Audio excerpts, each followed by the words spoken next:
Welcome back, everyone, to Merge Conflict, your weekly developer podcast, breaking down all the things latest and greatest in the world of software development and AI and models and conferences and all those goodies. Frank, on the road. Kruger, how's it going, buddy?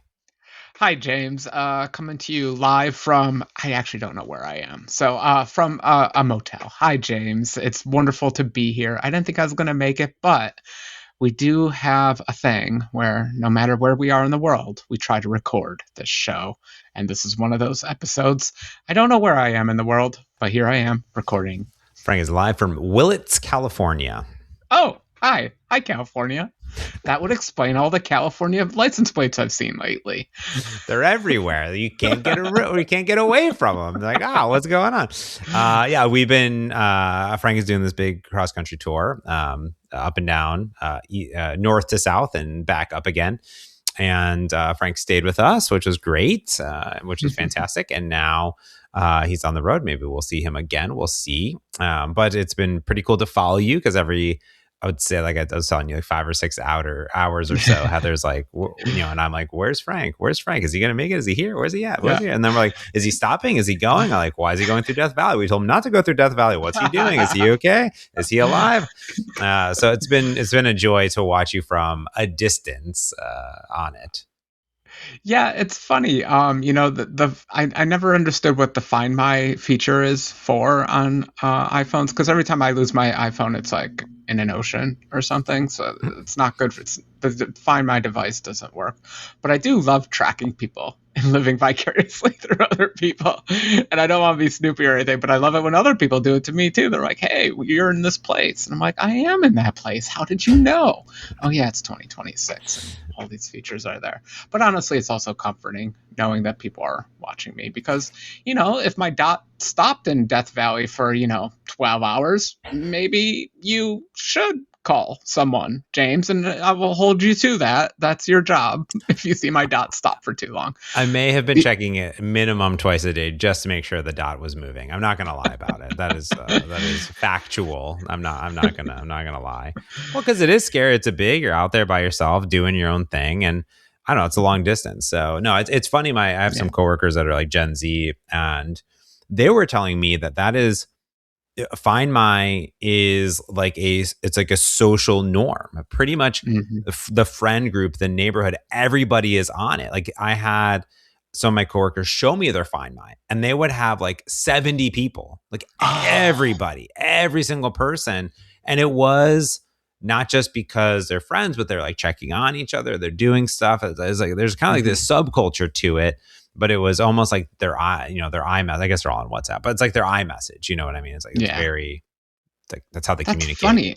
I just got the FOMO thing of like, well, I've only got like 20 friends on Find My. I got to collect more. I got to find more people that will let me snoop on them constantly. I got 4. I got you got Craig, 4? Heather. I think I got Scott now because he accidentally did. You can't have it back, Scott. I can know where you are forever now. Well, because when I go into Find My, because I do the thing when I'm at, like, I was just at Microsoft Build 2026, which we'll talk about today. But when you go into Find My, I do have 1, 2, 3, 4, 5 people. I have more devices than people, but it does say Scott Hanselman. This person shares their location with you. Do you want to share back? You know what I mean? They kind of guilt you into it, and you're like, nope. No, Scott can't know where I am. Scott is in his. Scott's at a movie theater. That's what he's doing. Don't be creepy. Dude, I know well, now I can. Well, so when we go to conferences, I always do the share till the end of the day. Right. For my coworkers, because the buttons are right next to each other. You never know which one you're going to click. You got to audit. That is for sure. Well, I was at Microsoft Build 2026, and it was fantastic. It was in the same place where GitHub Universe was at last year and the years before that at Fort Mason, which is over in the Marina area on the far west side, right by Alcatraz area. It's an old Fort Mason. It's in the name. And it's kind of like a pier fort thing. It's very fascinating. It's very, very cool. You should probably register for Universe in the end of October. It's like $600 or whatever. You get a coupon code. Okay. It's a pretty good deal. Yeah, you get to crash on my couch. That's funny. We're playing like a little California dance. It seems like wherever you go, I come the next day. We're just kind of doing a do-si-do around the West Coast here. I love visiting San Francisco. In fact, I was going to try to do it on this trip, but the fantastic app Waze by Google totally led me astray. And I'm 100% blaming them and not the user, not me. It's the app's fault that it did not take me to San Francisco when I asked it to, but it's a fun city to visit. Yeah. It's always fun visiting. It was good. My sister lives there. I forgot. So then I remembered. And then I was like, we should probably get breakfast or something. And then I told her that I forgot, and then she'll never let that down. But, she moves around. So it's like, okay. It's her fault. Yeah. Oh, she's like in and around San Francisco. It's like, it's a big, it's around the area. So I was like, I don't know. Doesn't live in San Francisco. Yeah. Like you moved around so much, I don't even remember. I was like, also, if it's like 5 miles in San Francisco, that might as well be 2 hours away, Yeah. So, it was good overall. Cool. But I figure what we could do today is there's tons of window news that I really want to talk about, but I'm really fascinated about the models. But let me really quickly shout out a few things. Oh yeah. For Windows really quick. So Windows was first, and Kayla on my team got to do the big demo after Satya. So she was first up. So there's a few really cool things that they showed off. First and foremost is that there are new built-in container support on Windows called WSL containers, which means that for folks that maybe don't want Docker or Podman or some Docker or some containerization virtualization software, you can now just use WSL, which is just right there, and it's the same commands, and you got container images, and boom, or images list or whatever it is, the command is, and then boom, here's all of your images and your containers running, and it all just works brilliantly out of the box, which is really nice. Apple did this like not too long ago. Yeah, so these are Linux containers, right? Because it's WSL, not Windows containers. WSL, is that right? Yep. That's correct. Okay. I mean, that makes 100% sense. So much so that I guess I just kind of assumed they already had that. But that's good because I did assume that they already had that. So that's good that they got that going. And something a lot of people like Docker containers are just namespace limiters. Like most of the operating systems support that feature. You don't even need virtualization to make containers work.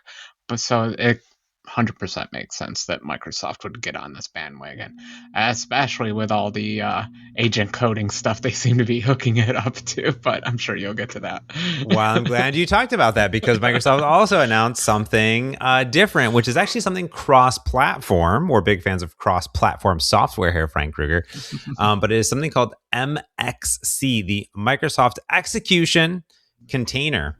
And this is a sandboxed code execution system for running untrusted code, so model output, plugins, tools on Windows, Linux, and Mac OS.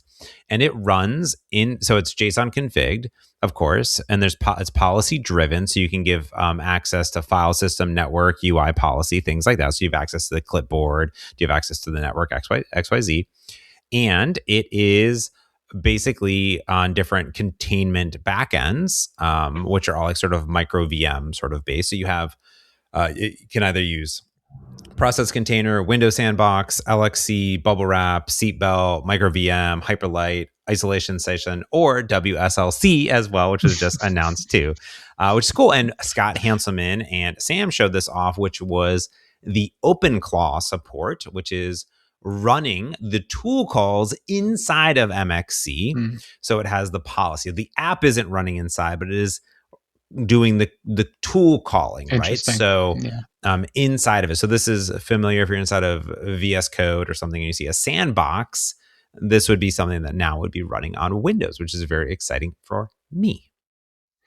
That's it. I like this one because honestly, I missed the cross-platform part as a part of the announcement. I just saw it was a sandboxing for code execution, and I somehow totally missed the fact that it can run on Macs.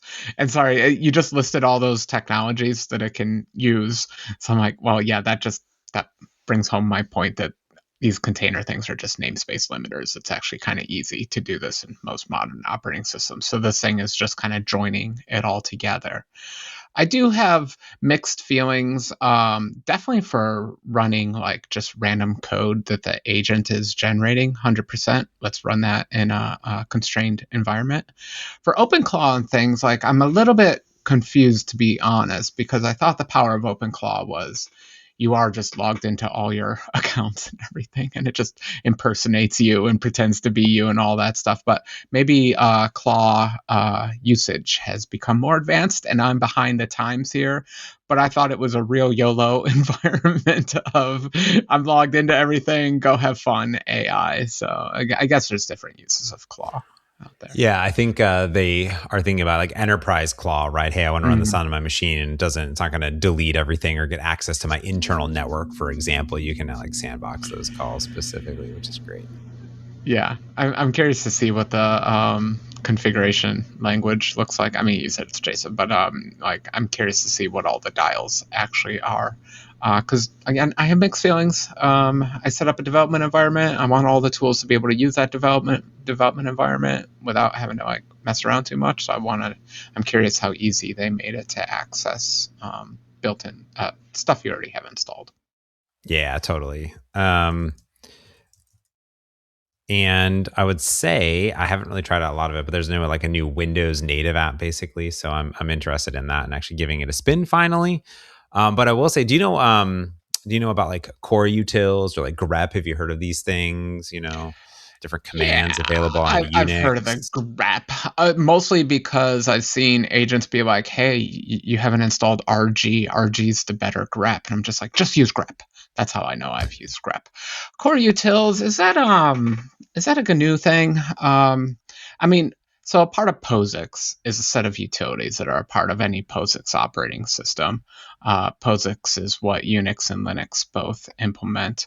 Core utils, I thought, were just the GNU versions of the POSIX tools. Am I right or wrong anywhere? Am I close to home?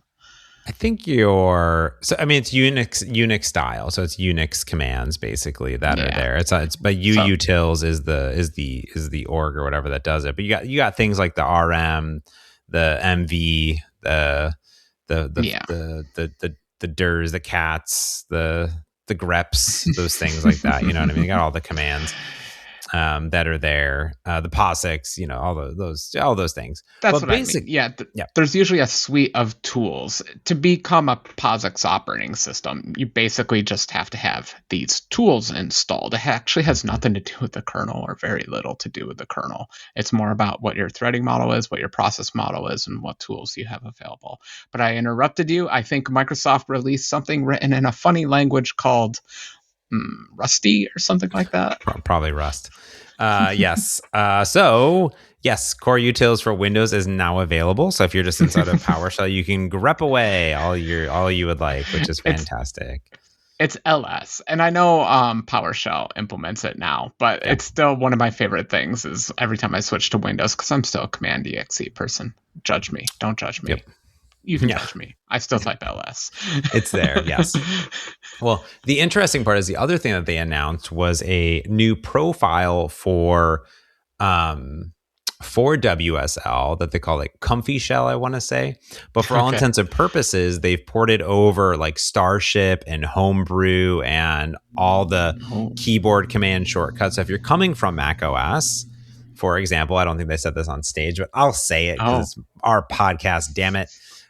Is that if you're coming from Mac OS, you now have a shell that is pretty much exactly the same. You have all the same things that are available to you, and obviously you can't just install like a homebrew Mac OS application or something like that, or Linux application. That's not going to work. But if you have a Linux command line application, that's going to work. So for example, she showed off like running like btop, for example, and it's like, here it is, like here's all of btop or whatever, and here's all of your homebrew commands, and everything just works.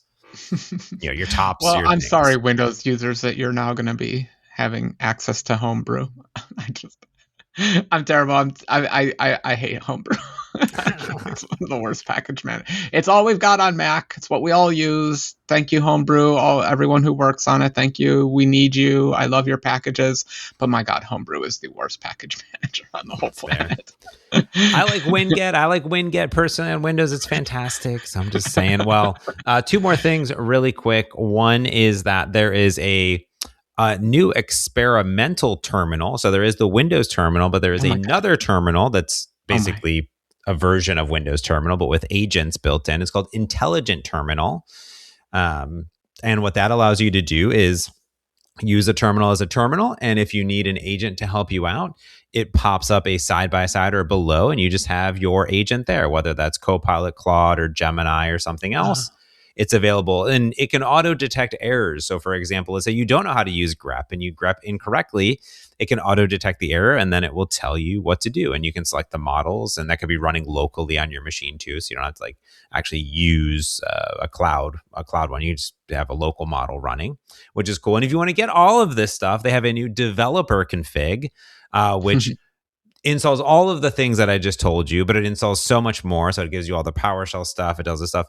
But what it also does is it removes all the noise, I would say. So they call it quiet mode almost. So it turns off notifications. It gets rid of all the news feeds, all the widget stuff. It gives you a beautiful background. It installs all the things for you. It sets up all your environment and installs the things that you need. And it's just a script that you run, and it gives you all of the dev environment out of the box. And the beautiful part about that is that it is the default experience on the new RTX Spark devices in partnership with NVIDIA, including a device that I have personally, which is the Surface Laptop Ultra with 128 gigs of unified, beautiful, unified. Satya said it 1,000 times, a unified memory. Unified, which means that this puppy can run the NVIDIA superstar 120 billion parameter model Kayla was running on stage without a hiccup, which is fantastic. So you can run those models locally in your machine, baby. Don't make me jealous. Okay.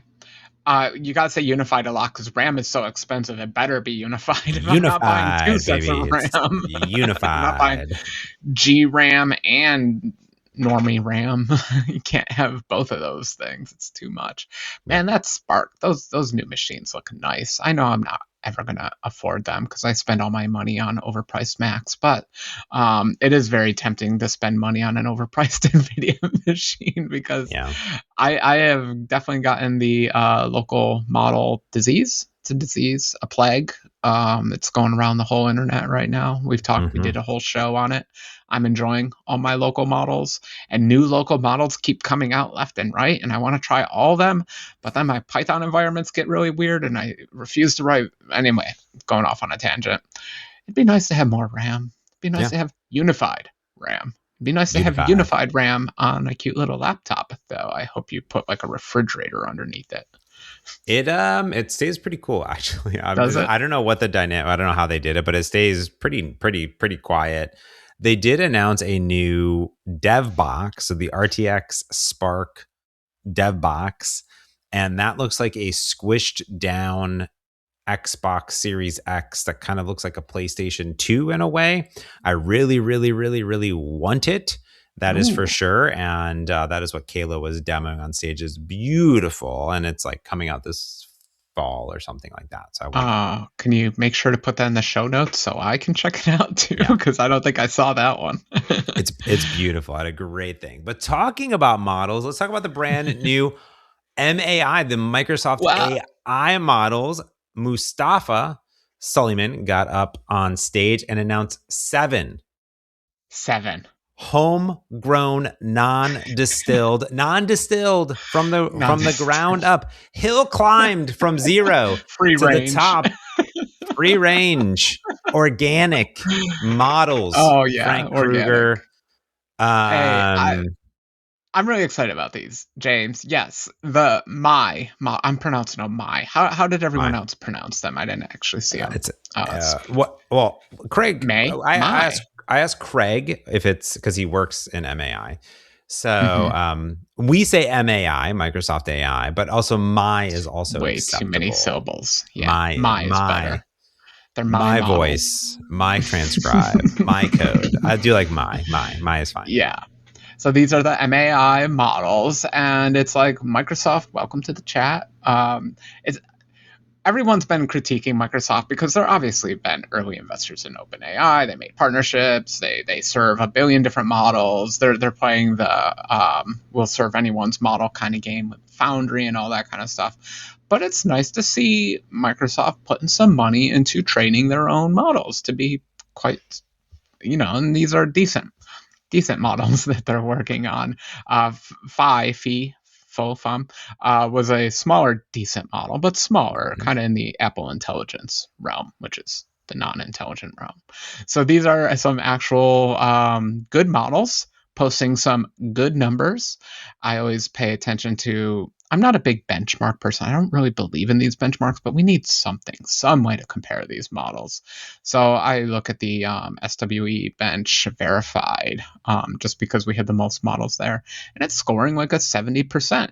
A 70% on a fundamentally pretty small model. It's 31-ish billion active parameters, 2 billion potential parameters, because it's a mixture of experts model, which means it turns off a big chunk of itself. So it trains 512 versions of itself. This is all hand wavy. Ignore all this because it's not how it actually works. And then picks 8 of the 500 to actually execute in real time. That's why it's 30-ish billion active parameters, 2 trillion possible parameters. That is not large. So, This is the MAI Thinking One model. I assume that you're thinking about. yes, this is right? Thinking One. Sorry, Thinking there's One. also the Coding Flash, the image one, and there's an audio one also. That's why there's so many of these models, because they are smaller, so they fine-tuned them to specific scenarios. But it's the Thinking One that's kind of the most interesting, because it's your general purpose one. And even though they call it Thinking, if you read the technical report, James, did you read all 109 pages of the technical report? I did not. The one thing that they were going deep into and specifically about it is they say all of these models share the same infrastructure, the same commitment to clean enterprise grade data lineage. We do not distill from other labs, and we do not rely on opaque data. Our data sets are clean, traceable, and enterprise grade. They're designed to work together and to integrate directly into the products people use every day, but the models themselves are only part of the story. So this is the ground up approach. And yeah, Mustafa was talking specifically about this, and they were going to put out a big report. And I did not read said report, but I believe my company blindly. So I read every page of it. Maybe not every word on every page, but I read every page of it. Yeah. Because it's actually a really fascinating report, because they actually go into their training details. And a big part of training is what data you provide, when, for how long, that kind of stuff. They call it a hill climbing model because they're trying to figure out scaling figures. Like, no one can train a giant model 30 times in a year because they're giant. They take a lot of money and they take a lot of time to train these things. So they keep using this hill climbing analogy, which is quite simple, that they're trying to figure out what patterns they can test out on smaller models that they hope, when you make the model bigger, still reflect on those bigger models. So you can figure out what works and what doesn't work on the smaller models. And then when it comes time to train the bigger ones, you can just do what works. And you're not doing so much experimentation with the bigger training. And honestly, these are basically industry secrets. The training method is becoming kind of the most important method, because if you have a bunch of money, you can make a big network. I today could go out there and make a trillion parameter network. No problem. I could even get it to train. But I do not have the time or money to actually train it on good data. Neither do I actually have the good data to give such model. So the number of parameters in a model does not reflect its intelligence. I could take a 1 trillion parameter model today, create it myself, and it would be the dumbest thing you'd ever seen. It will not perform. It will do garbage because I don't have the knowledge or time to invest in its training. Whereas if you read this 109-page technical report, they go through basically all their training setup. And a big part of that is how they mined all the data. They were very careful to be very clear about, we obey robots text. We only access public GitHub repos. They have huge deduping things. They have things where they have the problem of a lot of the code out there now is AI generated, and they were trying to remove AI generated content from their training system. Yeah. You kept saying it's not distilled, and what that means is you can use other LLMs out there to generate training data so that you can train your network, but then you inherit all the little foibles and biases of those networks. So them saying they use non-distilled data is them basically saying they use human-only data, which is scary. I think a few years ago I would have said, yeah, that's the only way to go. These days I'm starting to wonder, human data is so messy. You go to Stack Overflow these days that has non-AI code on, and you're like, wow, humans are mediocre programmers at best. Maybe it would be better if there was some AI generated stuff on here. But it's laudable. It's a good thing that they actually cared that much about the data, because it's honestly a pain in the butt. The amount of work that they had to go through to get you your free range model was a lot. And the fact that they got it to work well without using distilled data is quite an achievement, because, tool calls alone, thinking models, it's so hard to bootstrap these things. Just think about the training scenario you have to go through to do, sorry to keep using the word, to train these things. It's tough. It's really hard. It's much easier to just, pay a few $1,000s, generate 1 million tokens out of Opus, and use that as training data. That's easier. They didn't go that route. Well, the interesting part about all the models all up is one of the things was all about really efficiency and sort of being X amount more efficient than other comparable models. So the model for the thinking one is similar to, at least on Sweetbench Pro, it'd be like an Opus 4.6. But with less token usage and more efficient. They do say here from user ratings, I guess there's a company called Surge that they do blind LLM testing, which is crazy to think about. But basically people always seem to prefer the quality of MAI Thinking 1 compared to Sonnet 4.6 across single and multi-turns.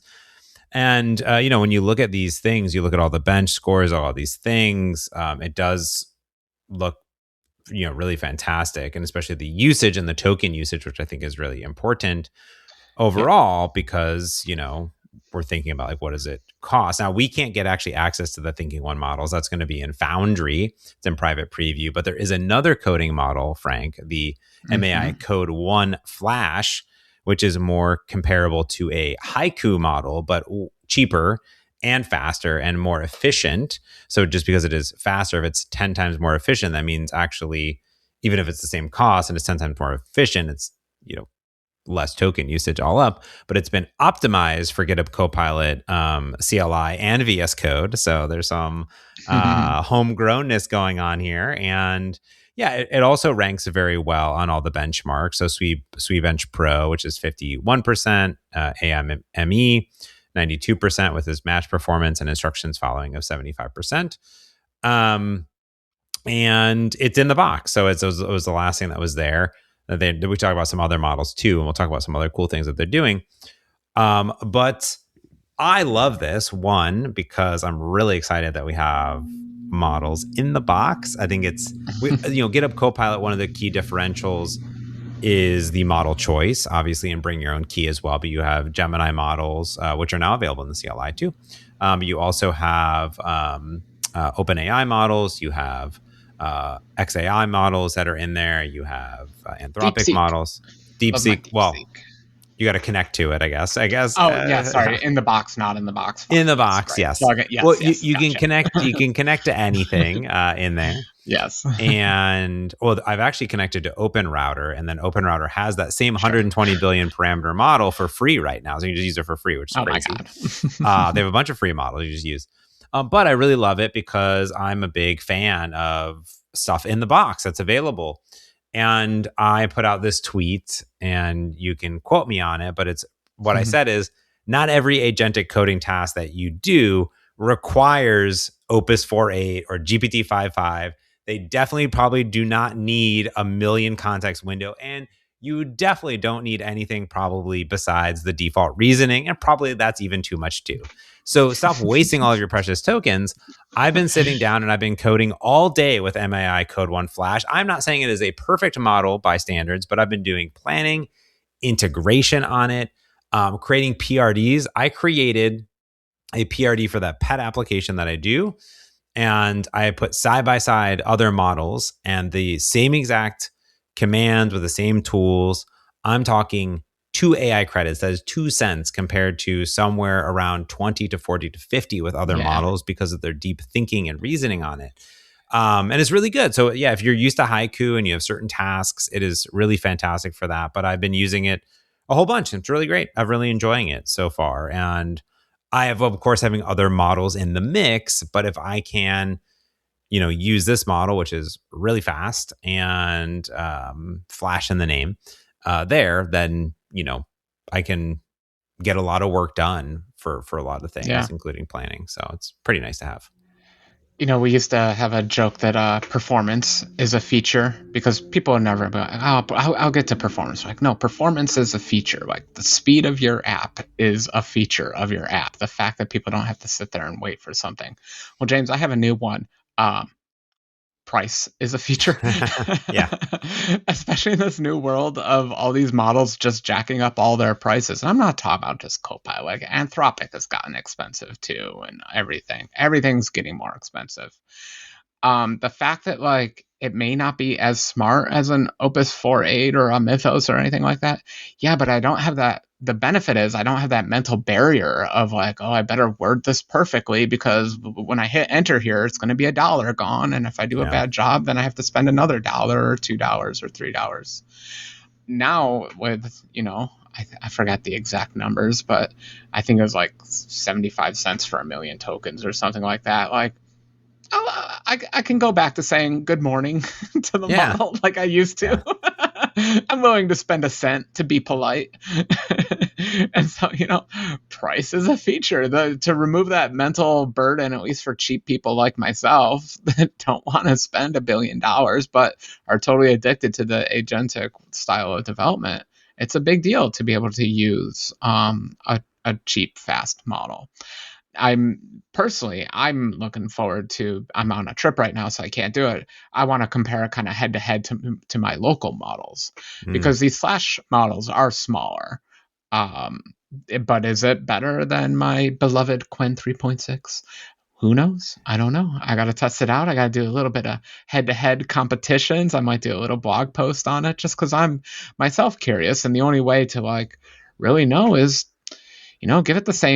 give one of them the same prompt 5 times, give another one that prompt 5 times, and see what 10 results you get and judge them. You were mentioning in that one of the only benchmarks out there that works with these models are the human evals, where it's a blind A/B test of which one do you like better. That is the only legitimate way to actually test these things at this point, because all the other benchmarks can be gamed. There's a lot of leaderboards that do this. Go find one. Yeah, and I want to do that myself. Yeah, and it's super fascinating because they do all the benchmarking and all this stuff. There's a few things I think is really interesting about this model is that they do compare it to a Haiku 4.5, so you can set your expectations accordingly. However, I think that's, you got to set expectations. That's the correct way to do it. But they say, it's doing it in less parameters, so only 5 billion active parameters. And it's doing with better price to performance across the benchmarks with 60% fewer tokens. So price is one thing, but also tokens, if you use less tokens, are there. So this is what's interesting about this. It says that specifically it says they built Code 1 Flash with production workflows at center rather than optimizing only for benchmarks. That it was trained directly with GitHub Copilot harnesses used in production. It allows it to learn how to interact with surrounding tools and systems and agentic coding tasks, making it uniquely well suited for Copilot workflows compared to other available models. So it is really grounded in the GitHub Copilot usage. So it is that finely tuned, optimized, and you see other companies doing this, like Cursor with Composer, for example, right? That's their own finely tuned. Now that it's just on top of Quen, obviously. And now this is a non-distilled ground up, but it says they see Code One Flash solving hard problems with 60% fewer tokens. That helps reduce latency, lower costs, improve return on tokens, and make interactive workflows feel smoother. And like that stuff is important at the end of the day. That's there. And I've been really surprised, to be honest with you, I did a new feature for the My Cadence app where I wanted to add in a dynamic island feature, so the live activity feature. So I did something scary, which is I went into the CLI and I did /research, which is a terrifying feature that does deep research on a task. Love deep research. And I did it all with the MAI Code One Flash, and it spun doing researching for several minutes. Okay. There goes all your tokens. It was $1. It must have spun for like 10 to 15 minutes. And then I had it plan the feature based on the research. So in the context window, I don't think it even compacted because it was pretty small. I don't know exactly what the harness is doing. It's something very efficient with those research. And then I had it implement said feature. And from start to finish, it was about, I think, $2.50. And that was a pretty long running operation. Now, that said, I did then take 5.3 codecs out. And I didn't actually review it right away. I pushed the code and I did a GitHub Copilot code review, which uses action minutes, and had a few comments on it. And then I had 5.3 do an analysis. So from start to finish, I used about $4 worth of credits. And that was a pretty long running, me spending hands-on time because I knew what I wanted. I kind of was designing the feature, reviewing the feature, probably like an hour worth of time. But that was between the two models and going back and forth and iterating on it. I was really happy with the end result for something that would definitely take me a lot longer than 1 hour to implement and test in my code.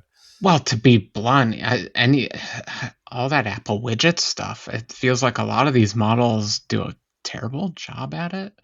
Partly because there's. So I researched. That's why you did the research. You're a smart man. Because I knew. Research. I knew. I did that research. I went through all the Apple documentation. Terrible at modern Swift APIs. Let me ask you. It's hard to judge these things, but was the did you do Codex or GPT? Sorry, I already forgot. You had to do the code review. Was it worth it? Did it code need review to in the code end? review is worth it. Yeah, code review found a few optimizations that it didn't think about. Well, one thing, I mean, the code review is really cool. It said, hey, it seems like you're updating every 2 seconds, but you can update every 15 seconds. And then if you do that, you can drop this other policy, and then also you could like reduce this thing. So it actually it was more of a performance analysis type of thing on it, which was cool. And then I don't know what model reviewed it. I just assigned it to Copilot. And then I went. I could have done it with Code One Flash, but I just decided to say, okay, hey, we have the code review. We have some trickier details here. Let me, go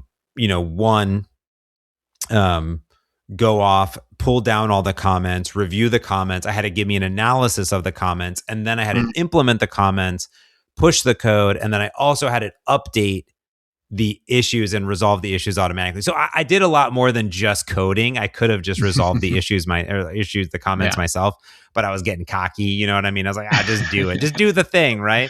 But, a lot of people, for example, are like, oh, why don't you use 5.4? And I said, why don't you use 5.4? Because it's almost twice as more expensive than 5.3 codecs. And I think 5.3 codecs is just as good of a job.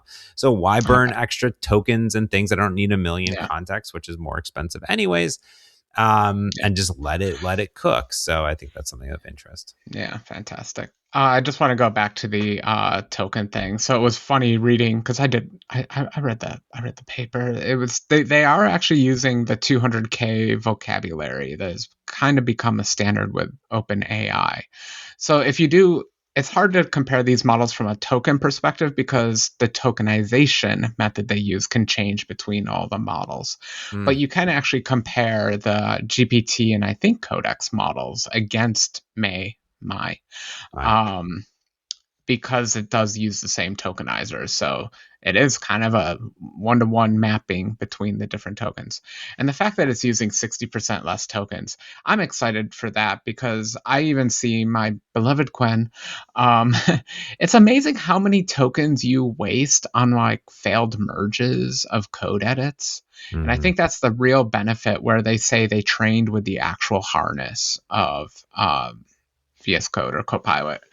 Um, Ideally, it would have fewer of those kinds of stupid mistakes that are just burning tokens.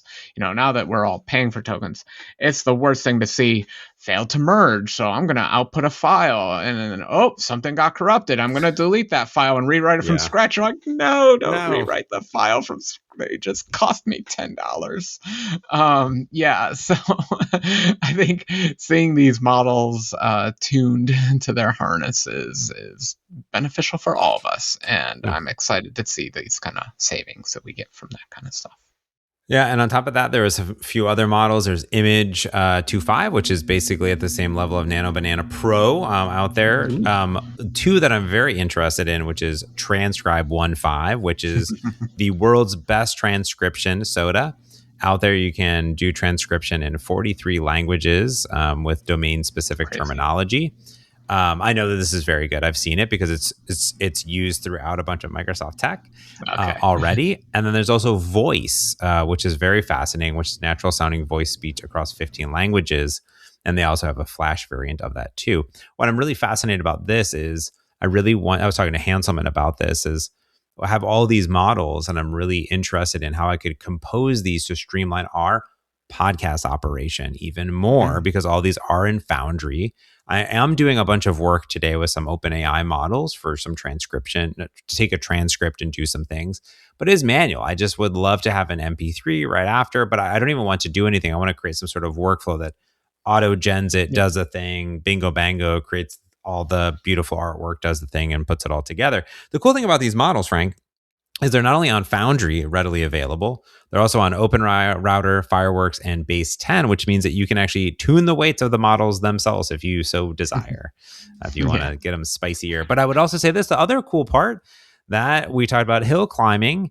One of my favorite demos was with Land O'Lakes, the butter company, the dairy company, where they took the Thinking One model and they did frontier tuning. This is a new service that is available that allows you to fine tune the MAI models and make it your own for your own business needs. So you're talking about all the data. If you're an enterprise, you can now feed all of that data within your own secure environment. And you basically create your own model on top of it, finely tuned, and you hill climb with it. So they were talking about the hill climb of the butter. I was in part of the keynote review and I was making lots of butter jokes. I wanted some butter Easter eggs, but Kayla refused to put a butter profile in there. But this is really cool. So you define your tasks and what success looks like. You feed in your data, workflows, and maybe M365 data. And you basically improve performance through training and iterative optimizations. And then you can deploy that model in Foundry or Copilot, and you can continuously improve based on real usage, which is really cool. It's one of my favorite demos. Yeah, fun. It's definitely the future of these models. Like, we're all still figuring out how to deal with them from like the model and harness perspective, but fine tuning is definitely the future. There's only so much you can do with context windows at the moment and system prompts. Fine tuning is the future. So I like to see all progress in those areas. Am I crazy? Did they say they were going to open any of these models? Are any of them going to be released like so you can run them locally? I thought I saw something like that, but I don't want to put words in your mouth. So can you tell me? Great question. There are two other models specifically that were released called Aion, AION 1.0. There was two that these run locally on device. Aion 1 Instruct brings smaller local AI models. So that's a compact on-device language model for lightweight AI tasks. And there's Aion 1 Plan, which is a larger 14 billion parameter reasoning and tool calling model. Those are there. I don't actually know how those work, but they're like in the box or something. These ones, I don't think you're running locally just on Foundry that are deployed, but the Aeon Windows models, I think, are newer models that you can like grab and put into things. I'm not Okay, positive, thanks for though. clarifying, because I thought I saw something about local. Again, I'm drinking the local juice right now, so I just had to know. Yeah. So also, I have to say, we've been talking about on Microsoft, but Google's not sitting back doing nothing. So they just released a Gemma 12B that is also multimodal. A big thing I don't think people talk about enough is like you can give images and text and PDFs and all sorts of stuff to these models now. We're all programmers, so we're just feeding them text and having them read files. But it's cool when they actually take images also. Because then you can do the closed loop thing of like it generates some UI and it can actually see that UI, stuff like that.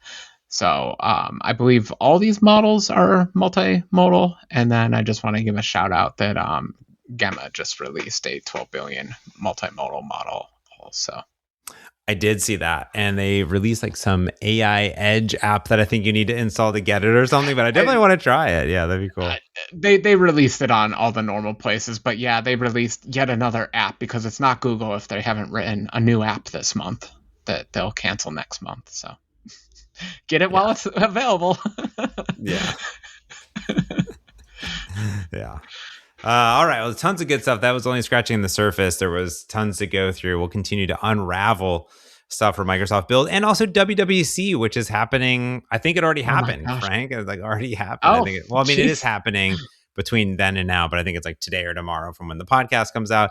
So we'll do some WWDC breakdown. So it'll be great. Yeah. I think it's going to be a rainy day. I'll spend a rainy day inside WWDCing. Yeah. Awesome. All right, everyone. Well, thanks for tuning in. Let us know if you're trying out the new models or any other exciting announcements that you had at Microsoft Build 2026 or anything you're looking forward to at WWDC or even Googlio for that matter. Let us know at mergeconflict.fm. There's a little contact button, or you can just simply go to youtube.com/@mergeconflictfm. That is the best way, leaving a sweet comment on our YouTube. We appreciate it. That's going to do it for this week's Merge Conflict. So until next time, I'm James Montemagno. And I'm Frank Kruger. Thanks for watching and listening. Peace.